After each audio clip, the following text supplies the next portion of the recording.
नमस्कार दोस्तों। किताबें बोलती हैं विद डॉक्टर विष्णु सक्सेना के इस नए एपिसोड में आपका हार्दिक स्वागत है। किताबों को लेकर प्रज्ञा शर्मा ने कितनी सुंदर बात कही है। पूजा स्थान पर रखी ये किताबें अपने साथ रख लो। यात्रा के दौरान थकान अनुभव करोगे तो ये तुम्हारा मन बहलाएंगी, और भटक गए तो मार्ग दिखाएंगी।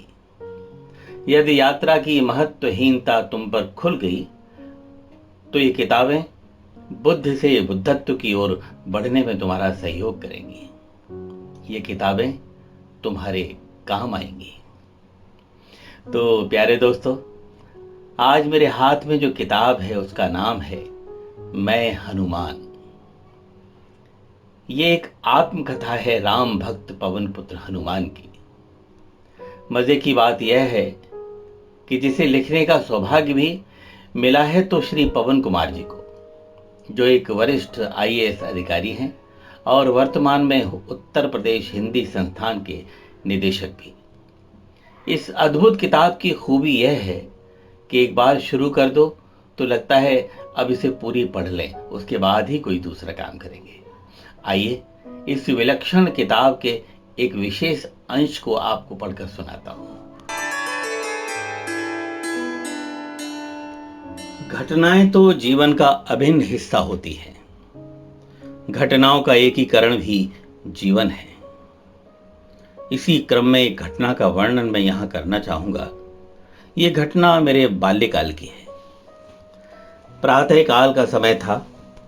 वातावरण में हल्की हल्की हवा चल रही थी। माता अंजना घर में नहीं थी। पिता स्नान ध्यान के लिए सरोवर के समीप गए हुए थे। अपने बड़े से घर में मैं अकेला यत्र तत्र विचरण कर रहा था। सतत विचरण के उपरांत मुझे क्षुधा का अनुभव हुआ। मुझे ऐसा लगा कि यदि शीघ्र ही कुछ खाने को न मिला तो क्षुधा मेरे प्राण हर लेगी। तभी मेरी नजर खिड़की के पार गई। खिड़की के बाहर लाल रंग का चमकता हुआ कोई सुंदर सा मंडलाकार फल मुझे अपनी ओर आकृष्ट कर रहा था। मैं क्षुधा से व्याकुल था। उस सुंदर से फल को खाने के लिए मैं जैसे ही उस फल की तरफ झपटा, मुझे अनुभव हुआ कि उस फल को मैं जितना समीप समझ रहा था वो वास्तव में उतना समीप था नहीं। होता भी कैसे? वो फल था ही नहीं। वो तो सूर्य देवता थे जो आसमान में चमक रहे थे। प्रातःकालीन आभा के चलते उनका स्वरूप किसी बड़े से लाल रंग के फल की तरह लग रहा था। जैसे ही मैं उस लाल इकाई की तरफ बढ़ा तो मुझे लगा कि इस फल को पकड़ना आसान नहीं है। मैं जैसे जैसे उस फल की ओर बढ़ रहा था, मुझे अनुभव हो रहा था कि वो फल मेरे अनुमान से बहुत दूर है। मैंने उसे पकड़कर खाने का निश्चय किया और मुझे पूरे मनोयोग से उस फल की तरफ मैं बढ़ चला। मैं जैसे जैसे उस फल की ओर बढ़ता जा रहा था, वो फल भी समानुपातिक ढंग से बढ़ता जा रहा था। मैं उस फल को पकड़ने के लिए जैसे जैसे अपने आकार में वृद्धि कर रहा था, वो पिंड भी उतना ही विशालकाय होता जा रहा था। उस फल को पकड़ने के प्रयास में मैं पृथ्वी की गुरुत्वाकर्षण शक्ति से बाहर आ गया था।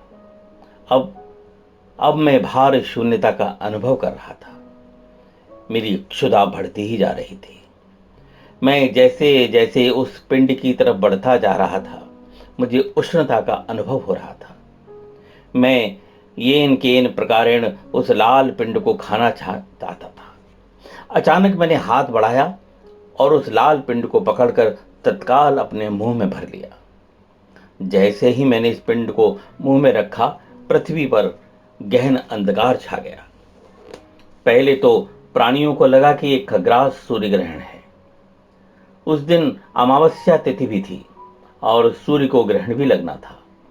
लोगों ने थोड़ी देर तो प्रतीक्षा की, किंतु जब अंधकार की समय सीमा बढ़ने लगी तो पृथ्वी पर हाहाकार मच गया। प्राणियों को लगा कि इस बार राहु सर्वदा के लिए सूर्य को खा गया। अनंत से प्रतीत हो रहे इस अंधकार को समाप्त करने के लिए धरा के प्राणियों ने देवाधिपति इंद्र का आह्वान किया।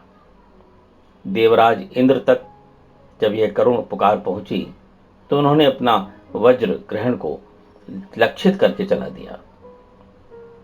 वो शक्तिशाली वज्र सीधा मेरी हनु पर आकर लगा। यह प्रहार इतना भयंकर था कि मेरी हनु टूट गई और मैं संज्ञा शून्य होकर गिर पड़ा। मुंह से लाल पिंड बाहर आ गया और मैं सीधे अंतरिक्ष से पृथ्वी पर आ गिरा। मेरी हनु से अविरल और अविराम रक्त बह रहा था। वायुदेव ने जब मुझे वज्राघात से संज्ञा शून्य देखा तो वे इंद्र पर अत्यंत कुपित हुए। अपने पुत्र पर हुए वज्राघात से क्षुब्ध होकर वायुदेव ने क्रोधवश अपनी गति रोक दी। लोक पर लोक में सर्वत्र हाहाकार मच गया। प्राणियों की सांस अवरुद्ध होने लगी।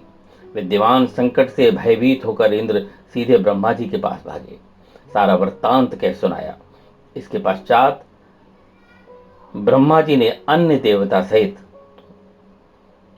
जहां मैं मूर्छित पड़ा हुआ था वहां पहुंचे। ब्रह्मा जी ने मुझको प्यार से दुलराते हुए कमल स्पर्श किया। कमल के स्पर्श से मेरे शरीर के रोम रोम झंकृत हो उठे और मैं चेतना में लौट आया। मुझे जीवित देखने के उपरांत ही वायुदेव ने पुनः बहना आरंभ किया। माता बताती थीं कि वायुदेव के अनुरोध पर ब्रह्मा जी ने स्वयं तो वरदान दिए ही अपितु पधारे हुए अन्य देवताओं से भी मुझे आशीर्वचन देने के लिए अनुरोध किया। इस बालक को कभी ब्रह्म शाप नहीं लगेगा। ब्रह्मास्त्र से इसका कोई भी अंग कभी छिद्रित नहीं किया जा सकेगा। यह बालक ब्रह्म दंडों से अवध्य होगा। ब्रह्मा जी ने मुझे वरदान दिया। ब्रह्मा जी का अनुसरण करते हुए उपस्थित अन्य देवताओं ने भी मुझे वरदान दिए। देवराज इंद्र ने प्रसन्नतापूर्वक मेरे कंठ में कमलों की माला पहनाकर मेरे हाथ से छूटे हुए वज्र द्वारा इस बालक की हनु टूट गई है, इसलिए इस कपि श्रेष्ठ का नाम हनुमान होगा। इसके अतिरिक्त भविष्य में इस बालक पर मेरे वज्र का कोई प्रभाव नहीं पड़ेगा और इसका शरीर मेरे वज्र से भी अधिक कठोर होगा। इसे वज्रांग नाम से भी जाना जाएगा। उपस्थित सूर्यदेव ने कहा, मैं अपने तेज का शतांश प्रदान करता हूं। साथ ही उचित समय आने पर इसे शिक्षा देकर शास्त्र मर्मर्ग भी बना दूंगा। यह अद्वितीय विद्वान और श्रेष्ठ वक्ता होगा। वरुण देव ने कहा, मेरे पाश और जल से यह बालक सदा सुरक्षित रहेगा। यह बालक अमरत्व को प्राप्त करेगा। यम बोले, यह निरोग और मेरे दंड से सदा अवध्य रहेगा। यक्षराज कुबेर ने कहा, युद्ध में इसे कभी विषाद नहीं होगा। मेरी गदा से यह सुरक्षित तो रहेगा ही और यक्ष राक्षसों से भी यह बालक कदापि नहीं पराजित हो सकेगा। भगवान शंकर ने वर प्रदान किया। यह बालक मुझसे और मेरे आयुधों जैसे शूल और पाशुपत आदि से सदा अवध्य रहेगा। विश्वकर्मा बोले, यह बालक मेरे द्वारा निर्मित समस्त दिव्य अस्त्रों से सदा सुरक्षित होकर चिरायु होगा। मैं धीरे धीरे बड़ा हो रहा था। मेरी आयु अब विद्याध्ययन हेतु हो रही थी। मैं विद्याध्ययन योग्य हुआ तो माता अंजना ने कहा, वत्स, अब तुम्हारी आयु विद्याध्ययन हेतु उपयुक्त है। मेरी इच्छा है भगवान सूर्य तुम्हें विद्याध्ययन दान दें। मैं तुम्हें विद्या दान करने का आश्वासन तो पूर्व में ही दे चुके हैं। वो तुम उन्हीं के पास जाकर उनका शिष्यत्व ग्रहण करो। लेकिन मां, मैं उन तक पहुंचूंगा कैसे? मैंने बाल सुलभ प्रश्न किया। तुम्हारे लिए सूर्यदेव कितनी दूर हैं? अब तो तुम बड़े हो गए हो।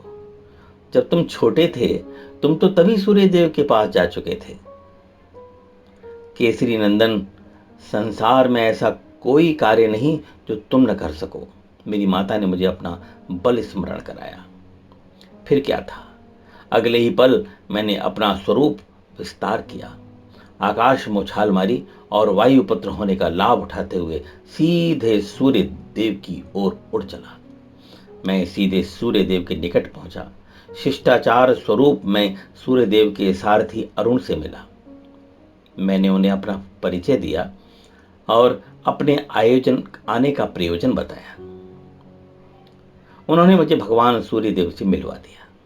मैंने विनम्र पूर्वक भगवान भास्कर के चरणों में प्रणाम किया। वत्स, हनुमान यहां कैसे? सूर्यदेव ने मेरी ओर देखते हुए पूछा। प्रभु, शैशव काल में आपने मुझे विद्यादान का आश्वासन दिया था। मेरी आयु विद्याध्ययन हेतु उपयुक्त हो जाने पर मेरी माता ने मुझे आपके चरणों में विद्याध्ययन करने के लिए भेजा है। आप कृपा पूर्वक मुझे ज्ञान प्रदान करें। मैंने अत्यंत नम्र वाणी से उत्तर दिया। वत्स, यह तो उचित कहा तुमने, किंतु मेरी स्थिति बड़ी विचित्र है। मुझे अपने रथ पर बैठकर निरंतर दौड़ते रहना पड़ता है। रथ से उतरना भी मेरे लिए संभव नहीं। ऐसी दशा में मैं तुम्हें शास्त्रों का ज्ञान कैसे कराऊंगा? तुम ही सोचकर बताओ कि क्या किया जाए। तुम्हारे जैसे आदर्श शिष्य को स्वीकार करने में तो मुझे प्रसन्नता होगी। भगवान आदित्य बोले। भगवान दिवाकर का तर्क सर्वथा उचित था, किंतु मुझे तो उनका शिष्यत्व ग्रहण करना ही था। प्रभु, आपके वेग पूर्वक रथ चलने से मेरे अध्ययन में कोई बाधा नहीं पड़ेगी। मैं आपके पार्श्व में बैठ जाऊंगा और रथ के वेग के साथ ही आगे बढ़ता रहूंगा।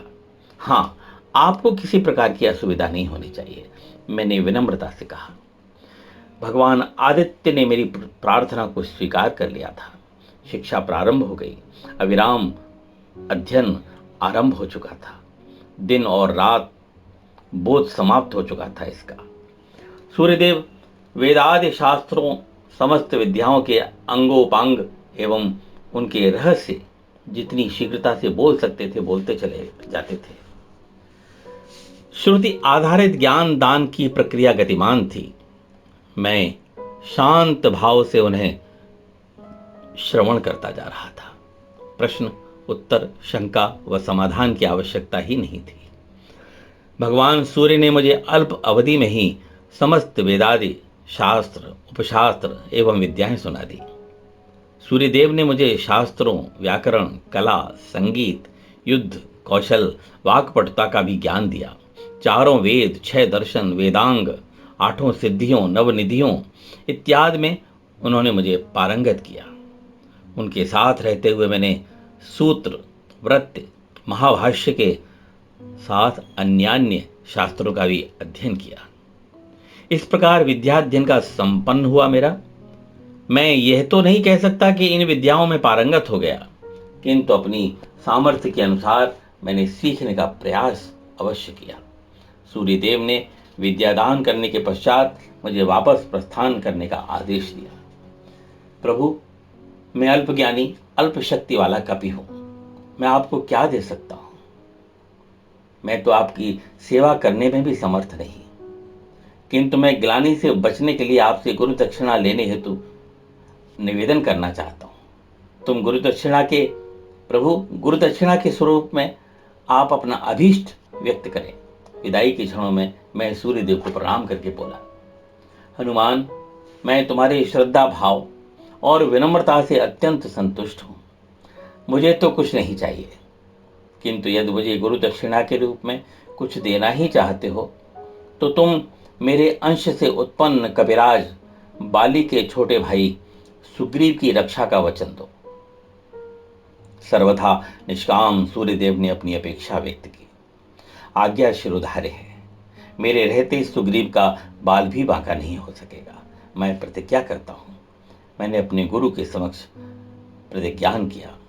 तुम्हारा सर्वविधि मंगल हो। प्रस्थान करो हनुमान। मेरा आशीर्वाद तुम्हारे साथ है। भगवान सूर्यदेव ने आशीर्वाद दिया। मैंने गुरुदेव के चरणों में साष्टांग प्रणाम निवेदित किया। इसके उपरांत मैं वापस अपने घर की ओर चल पड़ा। मैं कंचनगिरी लौटकर अति प्रसन्न था। वापस आने के पश्चात मैंने अपने माता पिता के चरणों में मस्तक रखा। माता पिता के हर्ष की सीमा न थी। विद्या ज्ञान प्राप्त करने के उपलक्ष्य में मेरे माता पिता ने अद्भुत उत्सव मनाया। कंचनगिरी पर हर्ष और उल्लास के समारोह का इतना सुंदर और विशाल आयोजन इसके पूर्व कभी किसी ने नहीं देखा था। संपूर्ण कपि समुदाय आनंद विभोर था। सबने मुझे अपने अंतः हृदय से आशीर्वाद दिया। माता अंजना और पिता केसरी मुझे बहुत प्यार करते थे। मैं अपने माता पिता के पास कुछ समय रुका। मैं अनुभव कर रहा था कि मेरे मन में एक व्यग्रता जन्म ले रही थी। मैं अपने माता पिता के पास रहते हुए भी अंदर से संतुष्ट अनुभव नहीं कर रहा था। अब मेरा मन कंचनगिरी में नहीं लग रहा था। संभवतः इसका कारण यह था कि मैंने सूर्यदेव को सुग्रीव की रक्षार्थ वचन दे रखा था। कुछ दिनों बाद अपनी इच्छा से मैंने पिताजी को अवगत कराया कि मैं सुग्रीव के पास जाना चाहता हूँ। यद्यपि माता पिता चाहते थे कि मैं उनके पास ही रहूं, किंतु भगवान सूर्य की इच्छा का पालन करना जहां मेरे लिए आदेश था, वहीं उनके लिए प्रतिबद्ध था। भगवान सूर्य को दिए गए वचन का पालन करने के लिए मैंने सुग्रीव के पास जाने का निर्णय लिया। सुग्रीव किष्किंधा में अपने भाई बाली के साथ रहते थे। भारी मन से मेरे माता पिता मुझे सुग्रीव के पास छोड़ने के लिए तैयार थे। तो दोस्तों, इस किताब से आज बस इतना ही। इसका नाम था मैं हनुमान, और इस आत्मकथा को लिखा था वरिष्ठ आईएएस अधिकारी और उत्तर प्रदेश हिंदी संस्थान के निदेशक श्री पवन कुमार जी ने। और हाँ, अगर आपने भी कविता की, कहानियों की, शायरी की, संस्मरणों या व्यंग्य की कोई किताब लिखी है और आपको लगता है कि उसका कंटेंट लोगों तक पहुंचना चाहिए, तो हमसे संपर्क करिए। हमारा ईमेल पता है vishnu.sanskar@gmail.com। खुश रहिए, अपना ख्याल रखिए, कितने भी व्यस्त रहें पर किताबें जरूर पढ़ते रहिए। नमस्कार।